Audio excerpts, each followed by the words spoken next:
बहू ने हंसकर कहा, देख लोगे तो मानेगे। कुछ दिन बाद बड़ा त्योहार आया। घर में 7 प्रकार के चूरमा और लड्डू की बने। यह बात जांचने के लिए सिर दुखने का बहाना बनाकर पतला वस्त्र सिर पर ओढ़ कर रसोई घर में सो रहा। सब कपड़े में से सब देखता रहा। 6 भाई भोजन करने आए। देखा माँ ने उसके लिए सुंदर आसन बिछाया। 7 प्रकार की रसोई परोसी और आग्रह करके उन्हें जिमाती है। वह सब देखता रहा। 6 भाई भोजन करके उठे। बुढ़िया माँ ने उनकी जूठी थालियों में से एक लड्डू टुकड़े उठाए और सब मिलाकर एक लड्डू बनाया। जूठन साफ कर बुढ़िया माँ ने पुकारा, उठ बेटा, 6 भाई भोजन कर गया, तू ही बाकी है, उठना, कब खाएगा। वह कहने लगा, माँ मुझे भोजन नहीं करता, परदेश जा रहा हूँ। माता ने कहा, कल जाना हो तो आज ही जाओ। वह बोला, हाँ आज ही जा रहा हूँ। यह का घर से निकल गया। चलते समय बहू की याद आई। वह गौशाला में कंधे ताप रही थी। वहाँ जाकर दोहा बोला, हम जाए परदेश के आवेंगे कुछ काल, तुम रहियो संतोष से धर्म अपनो पाल। धर्म से वह बोली, जाओ पिया आनंद से, हमसे सो सटाए राम भरोसे, हम रहे तो ईश्वर तुम्हें सहाय। देव निशानी अपनी देख धरू मैं दी, सुधीमती हमारी मत विसारी और अपने मन गंभीर। वह बोला, मेरे पास तो और कुछ नहीं है, अंगूठी है सो ले लो और अपनी कुछ निशानी मुझे दे दो। वह बोली, मेरे पास क्या है, यह गोबर भरा हाथ है। यह उसकी पीठ पे गोबर की थाप मार दी। वह चल दिया। चलते चलते दूर देश में पहुंचा। वहाँ एक साहूकार की दुकान थी। वहाँ जाकर कहने लगा, भाई मुझे नौकरी पर रख लो। व्यापारी को जरूरत थी। वह बोला, राजा। लड़के ने पूछा, तनख्वाह क्या दोगे। साहूकार ने कहा, काम देखकर दाम मिलेगा। लड़के को नौकरी मिली। वह सवेरे 7 बजे से रात्रि 12 बजे तक नौकरी बजाने लगा।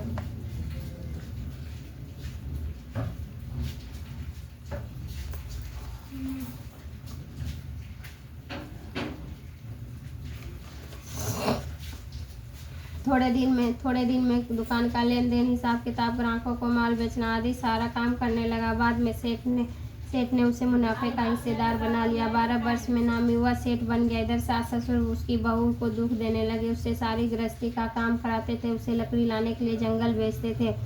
इस बीच भूसी की रोटी बनाकर उसके लिए रख दी जाती। वह फूटे नारियल के नरेले में पानी। इस प्रकार वह दिन गुजारा करती थी। वह एक दिन लकड़ी लेने जा रही थी। उसने देखा कि रास्ते में स्त्रियां संतोषी माता का व्रत कर रही थी। वह कथा सुनकर पूछने लगी, बहना तुम ये किस देवता का व्रत करती हो और इसके करने से क्या फल होता है। इस व्रत का विधान मुझसे समझा कर कहोगे तो वह बड़ा उपकार मानूंगी। तब एक स्त्री बोली, सुनो, यह संतोषी माता का व्रत है। इसके करने से निर्धरता और दरिद्रता का नाश होता है। लक्ष्मी घर में आती है। मन की चिंताओं का भार दुख दूर होकर घर में सुख आने से मन में प्रसन्नता और शांति मिलती। निपुत्रों को पुत्र मिले। स्वामी बाहर गया हो तो शीघ्र आ जाए। कुमारी कन्याओं को मनपसंद वर मिले। राजद्वार में बहुत समय से मुकदमा चलता हो तो निपट जाए। कला क्लेश की निवृत्ति, सुख शांति आवे। घर में धन जमा, पैसा जायदाद का लाभ हो, रोग दूर हो जाए तथा और भी कुछ मन में कामना हो तो इस संतोषी माता की कृपा से पूरी हो जाती। इसमें संदेह नहीं। वह पूछने लगी, यह व्रत कैसे किया जाए, यह भी बताओ तो बड़ी कृपा होगी। स्त्री कहने लगी, 1.25 आने का गुड़ और चना लेना। इच्छा हो तो 5.25 आने का लेना। यह 1.25 रुपये का भी सहूलियत के अनुसार लेना। बिना परेशानी, श्रद्धा और प्रेम से जितना भी बन सके सवाया लेना। 1.25 पैसा से 5.25 आना तक, इससे भी ज़्यादा भक्ति और शक्ति के अनुसार लेना। प्रत्येक शुक्रवार कर निराहार रहकर कथा सुनना। इस बीच में क्रम टूटे नहीं, लगातार नियम का पालन करना। सुनने को वाले कोई न मिले तो घी का दीपक जलाकर उसके आगे रखिए। जल के पात्र को सामने रख कथा खाना, परंतु नियम नहीं टूटे। जब तक कार्य सिद्ध न हो जाए तब तक नियम का पालन करना। कार्य सिद्ध हो जाने पर व्रत का उद्यापन करना। 3 माह में माता पूरा फल प्रदान करती है। इसमें किसी की खोटे ग्रह हो तो भी माता 3 वर्ष में अवश्य कार्य सिद्ध करती है। प्लस सिद्ध होने पर उद्यापन करना चाहिए। बीच में नहीं। उद्यापन में 2.5 सेर आटे का खाजा, मैंने दर पूड़ी, इसी प्रमाण से खीर तथा चना का साग। 8 लड़कों को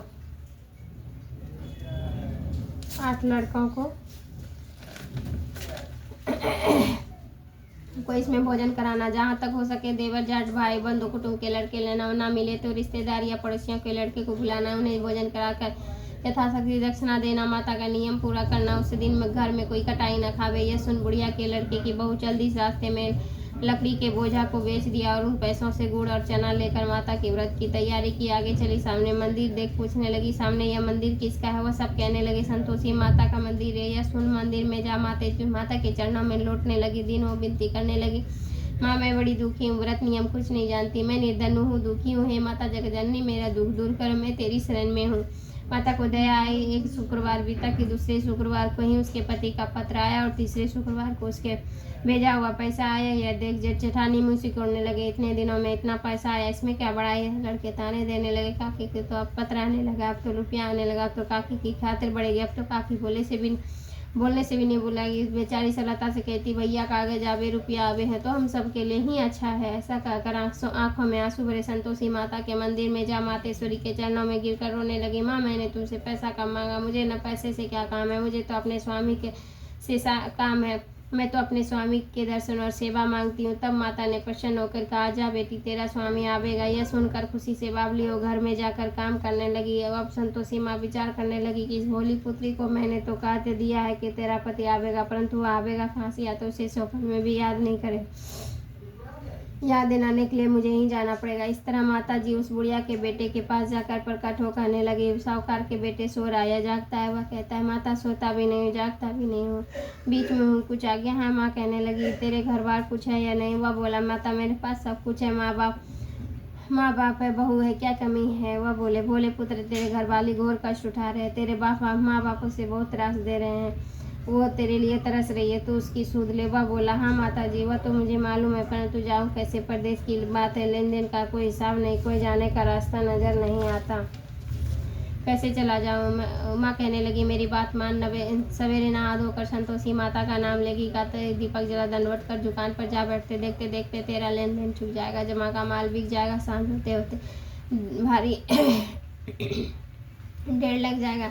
आप तो सवेरे बहुत ही जल्दी उठकर भाई बंधुओं से सपने की सारी बात कहता हुए सब उसकी बात सुनी कर दिल लगी उड़ाने लगे। कहीं सपने भी सच्चे होते हैं। बूढ़ा बोला, देख भाई, मेरी बात मान, इस तरह सांचे झूठ करने के बदला जैसे देवता ने कहे वैसे ही करने में तेरा क्या जाता है। बूढ़े की बात मानकर वह नहा धोकर संतोषी माता को दंडवत कर घी का दीपक जलाकर दुकान पर जा बैठता है। थोड़ी देर में क्या देखता है कि देने वाले रुपया लाने लगे। शाम तक धन का ढेर लग गया। मन में माता का चमत्कार देख प्रसन्न हो घर ले जाने के वास्ते गहना कपड़ा व सामान खरीदने लगा। वहाँ के काम से निपट कर तुरंत घर को रवाना हो। वहाँ बेचारी बहू जंगल में लकड़ी लाने जाती व लौटते वक्त माता के मंदिर में विश्राम लेती। वह तो उसका रोज रुकने का स्थान ठहरा। दूर पर धूल उड़ती देख वह माता जी से पूछती, हे माता, यह धूल कैसी उड़ रही है। माँ कहती है, पुत्री, तेरा पति आ रहा है, अब तू ऐसा कर कि 3 लकड़ियाँ के 3 बोझ बनाकर एक नदी के किनारे रख, दूसरा मेरे मंदिर पर छोड़ और तीसरा अपने सिर पर रख। धनी को तेरे इस लकड़ी का बोझ देख मोह पैदा होगा, वह यहाँ रुकेगा, नाश्ता पानी खाकर माँ से मिलने जाएगा। तब तू लकड़ियाँ का बोझ उठाकर जाना और बीच चौक में गट्टर डालकर 3 आवाजें जोर से लगाना, लो सासू जी लकड़ियाँ का गट्टर, लो भूसी की रोटी दो, नारियल के खोपड़े में पानी दो, आज मेहमान कौन आया है। बहुत अच्छा कहकर वह प्रसन्न मन हो लकड़ी की 3 गट्टर ले आई। एक नदी पर, एक माता जी के मंदिर पर रखा। इतने में ही मुसाफिर आ पहुंचा। लकड़ी सूखी देखकर उस धनी की इच्छा उत्पन्न हुई कि लकड़ी कैसी बढ़िया है, अब मैं यहीं मुकाम डालकर और भोजन बनाकर खा पी कर गाँव में जाऊँ। इस प्रकार रुककर भोजन बनाकर और खा पी कर विश्राम ले वह गाँव को गया। सबसे प्रेम से मिला। उसी समय उसकी बहू सिर पर लकड़ी का गट्टर ले उतावली आती है। लकड़ी का भारी बोझ आंगन में डाल जोर से 3 आवाजें देती है, सासू जी लकड़ियाँ का गट्टर लो, भूसी की रोटी दो, नारियल के खोपड़े में पानी दो, आज मेहमान कौन आया। यह सुन उसकी सास बाहर आकर अपने दिए कष्टों को भुलाने हेतु कहती है, क्यों बहू, ऐसा क्यों कहती हो, तेरा मालिक तो आया है, बैठ, मीठा बात भोजन कर, कपड़े गहने पहन। इतने में ही तो आवाज़ सुनकर उसका स्वामी बाहर आता है और अंगूठी देख व्याकुल हो जाता है और माँ से पूछता है, माँ यह कौन है। माँ मैं कहती है, बेटा यह तेरी बहू है। आज 12 वर्ष बीत गए जब से तू गया है। जानवर की तरह गांव में भटकती फिरती है, घर का कामकाज कुछ नहीं करती, 4 समय आकर खा जाती है। अब तुझे देखकर भूसी की रोटी और नारियल के खोपड़े में पानी मांगती है। पर लज्जित तो बोला, ठीक है माँ, मैंने इसे भी देखा और तुम्हें भी देखा, अब दूसरे घर की ताली दो, मैं उसमें रहूँगा। तब माँ बोली, ठीक है बेटा, तेरी जैसी मर्जी। वह अब दूसरे घर का ताली दो। हाँ, वह कहकर तालियां का गुच्छा पटक दिया। उसने अब चाबी ले दूसरे मकान में जा तीसरे मंजिल का कमरा खोल सारा सामान जमाया। एक दिन में वहाँ के राजा के महल जैसा ठाट बाट बन गया। अब क्या वह सुख भोगने लगे। इतने में अगला शुक्रवार आया। उसने अपने पति से कहा, मुझे संतोषी माता का उद्यापन करना है। धनी बोला, बहुत अच्छा, खुशी से कर ले। तुरंत उद्यापन की तैयारी करने लगी। जेठ के लड़कों को भोजन को कहने लगी। उन्होंने मंजूर किया, परंतु जेठानी अपने बच्चों को सिखाती है, देखो रे, भोजन के समय सब लोग खटाई मांगना, जिससे उसका अध्यापन पूरा ना हो। लड़के भोजन करने आए। खीर और खाना पेट भर खाया, परंतु बात याद आते ही कहने लगे, हमें कुछ खटाई खाने को दो, खीर खाना हमें नहीं भाता, देखकर अरुचि होती है। बहू कहने लगी, भाई खटाई किसी को नहीं दी जाएगी या नहीं, खटाई किसी को नहीं दी जाएगी, यह तो संतोषी माता का प्रसाद है। लड़के उठ खड़े हुए और बोले, पैसे लाओ। वह बोली कुछ जानती नहीं थी, उन्हें पैसे दे दिए। लड़के उसी समय हट करके पैसों का इमली की खटाई खाने लगे, मन माने और यह खाने लगे। यह देख बहू पर माता ने कोप किया। राजा के दूत उसके पति को पकड़ ले गए। जब जेठानी मनमाने खोटे वचन कहने लगे, साला लूट लुटाकर धन इकट्ठा कराया है, चाचा को पकड़ ले गए, अब सब मालूम पड़ जाएगी जब जेल की रोटी खाएगा। बहू से यह वचन सहन नहीं हुआ। वह रोती रोती माता जी के मंदिर में गई और कहती है, माता जी, यह तुमने क्या किया? हंसाकर क्यों रुलाने लगी? माता जी के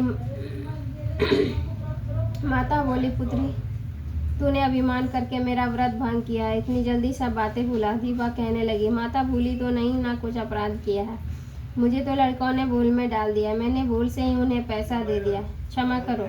माँ बोली, ऐसी भी भूल होती है? माँ बोली, मुझे माफ़ करो, मैं फिर तुम्हारा उद्यापन करूँगी, अब भूल मत करना। या वह कहती है, अब भूल ना होगी। माँ, अब वो बताओ कैसे आवेंगे? माँ बोली, जाओ पुत्री, तेरा मालिक रास्ते में ही आता मिलेगा। वह निकले और पति आता मिला। वह पूछती है, तुम कहाँ गए थे? तब कोर्ट ने कहा, इतना धन जो कमाया था उसका टैक्स राजा ने मांगा था, उसने भरने गया था। प्रसन्न हो बोली, भला वो घर चलो। घर गए। कुछ दिन बाद फिर शुक्रवार आया। वो बोली, मुझे फिर माता जी का उद्यापन करना है। पति ने कहा, करो। वह फिर जेठ के लड़के को उस भोजन को कहने लगी। जेठानी ने एक दो बातें सुनाई और सब लड़कों को सिखाने लगी कि तुम सब लोग पहले ही खटाई मांगना। लड़के भोजन की बात पर कहने लगे, हमें खीर खाना नहीं भाता, जी बिगड़ती है, कुछ खटाई खाने को दो तो चले। वह खटाई कुछ भी नहीं मिलेगी, खीर खाना हो तो खाओ, या कहकर ब्राह्मणों को लड़कों को बुलाकर भोजन कराने लगी। यथाशक्ति दक्षिणा की जगह एक उन्हें फल दिया। इसमें संतोषी माँ प्रसन्न हुई। माता की कृपा होते ही 90 मास बाद उसको चंद्रमा के समान सुंदर पुत्र हुआ। पुत्र ले वो प्रतिदिन माता जी के मंदिर को जाती है। वह माँ कहने लगी, रोज ये आती है, आज तो मैं ही इसके घर चलूँ, इसका आसरा देखूँ तो सही। ये विचार करके माता ने भयानक रूप बनाया। गुड़ और चना से सनामू को ऊपर को सूर के समान होठ, उस पर मक्खी बिना रही है। देगली में पाँव रखते ही उसकी सास कहने लगी, देखो रे, कोई डेढ़ी डाकनी चली आ रही है, लड़के से भगाओ नहीं तो किसी को खा जाएगी। लड़के भागने लगे, चिल्लाकर खिड़की बंद करने लगे। वह एक रोशनदान में से देख रही थी। प्रसन्नता से पगली बन चिल्लाने लगी, आज मेरी माता जी मेरी घर आई है, कहकर बच्चों को दूध पीने से हटाती है। इतने में तो सास का क्रोध फूट पड़ा। वह बोली, मेरी रान क्या उतावली हुई है, बच्चों को पटक दिया। इतने में तो माता का प्रताप से जहाँ देखो वही लड़के ही नजर आने लगे। वह बोली, माँ, मैं जिनका व्रत करती हूँ वही संतोषी माता है। ऐसा कहकर झटपट साढ़े द्वार का किवाड़ खोल देती है। सबने माता जी के चरण पकड़ लिए। वे विनती करती है, हे माता, हम मूर्ख हैं, हम अज्ञानी, हम पापिन हैं, तुम्हारे व्रत की विधि हम कुछ नहीं जानते, तुम्हारा व्रत भंग करके हमने बड़ा अपराध किया है। हे जगत जनमाता, आप हमारे अपराध को क्षमा करो। इस प्रकार माता प्रसन्न हुई। जैसे बहू को प्रसन्न हो फल दिया, वैसे सबको फल दे। जो पढ़े सुनावे मनोरथ पूर्ण करो। हे करुणामयी माता, हे संतोषी कृपा करने वाली।